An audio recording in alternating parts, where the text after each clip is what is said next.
வணக்கம், welcome to Kundavai cooks.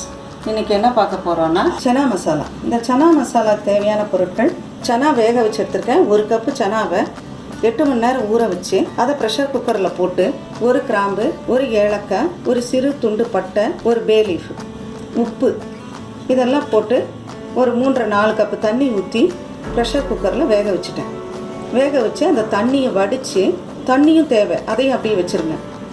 Sana masala powder dry roast பண்ணி எடுத்து வச்சுருக்கேன். அதுக்கு தேவையான பொருட்கள் அதை கீழே டிஸ்கிரிப்ஷன் பாக்ஸில் போட்டிருக்கோம். அது எப்படி செய்யணும் அப்படிங்கிறதையும் அதில் போட்டிருக்கோம். அதை நீங்கள் செக் அவுட் பண்ணிக்கோங்க.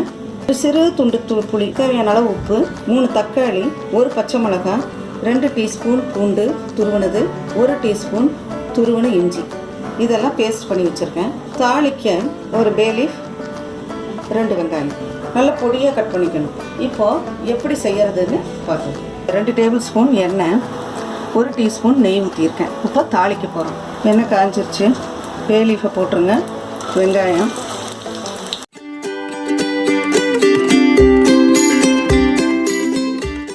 பொன்னிறமாக வெங்காயம் வதங்கிருச்சு. இப்போது தக்காளி பியூரியை ஊற்றணும்.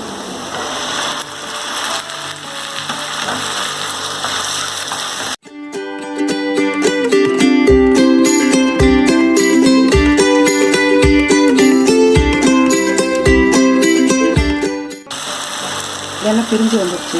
சப்போஸ் காரம் பத்தலை அப்படின்னா என்ன பண்ணுங்கன்னா கொஞ்சோண்டு மிளகாத்தூள், வரமிளகாத்தூள் சேர்த்துக்கணும். 2 மிளகா இதில் சேர்த்து பவுட்ரு பண்ணியிருக்கோம். அதனால் நீங்கள் இதெல்லாம் போட்டுட்டு டேஸ்ட் பறக்கணும். இதையும் போட்டு வதக்கணும்.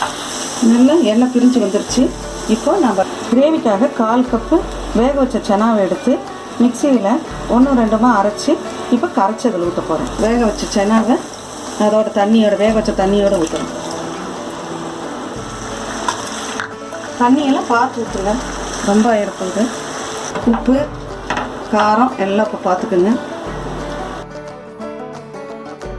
சப்போஸ் உங்கள் வீட்டில் டால்டா இருக்குது அப்படின்னா இறக்கும் பொழுது 1 டீஸ்பூன் டால்டாவை ஊற்றி நல்ல ஒரு கலக்கி ஒரு கொதி வந்தவுடனே இறக்கிட்டிங்கன்னா சூப்பராக இருக்கும். மூடி வச்சு ஒரு 10 நிமிஷம் கொதிக்கட்டும்.